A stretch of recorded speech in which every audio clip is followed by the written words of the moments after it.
കൊച്ചിന് ഫീസ് അടയ്ക്കാൻ നീ കൃപാസനത്തിൽ പോയിട്ട് എന്താടി കാര്യം എന്ന് എന്നോട് ചോദിച്ചു. ഞാൻ ഇവിടെ വന്നിരുന്ന് ഇങ്ങനെ പ്രാർത്ഥിക്കുന്നില്ല, കരയുകയാണ്. കണ്ണുനീരൊഴുകിക്കൊണ്ടിരിക്കുകയാണ്. വൈകുന്നേരമായി. ഇവിടെ ഇരിക്കുമ്പോൾ ഒരു ഫോൺ ബെല്ലടിച്ചു. ഞാൻ ഓടി അവിടേക്ക് പോയി. എന്നെ ബിസിനസ് ചെയ്തുകൊണ്ടിരിക്കുമ്പോൾ എന്നെ അറിയാവുന്ന ഒരു വൈദികൻ എന്നെ വിളിച്ചിരിക്കുകയാണ്.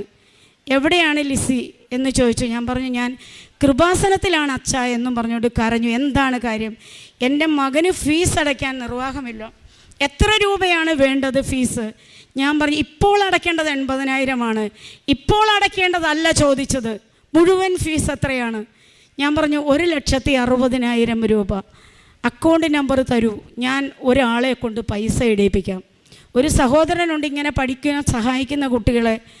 1,60,000 രൂപ ഒരു മണിക്കൂറിനകം ഈ കൃപാസനത്തിലിരിക്കുമ്പോൾ എൻ്റെ അക്കൗണ്ടിൽ വന്നു. അതുമായിട്ട് ഞാൻ സരിതയോട് ചെന്ന് പറഞ്ഞു,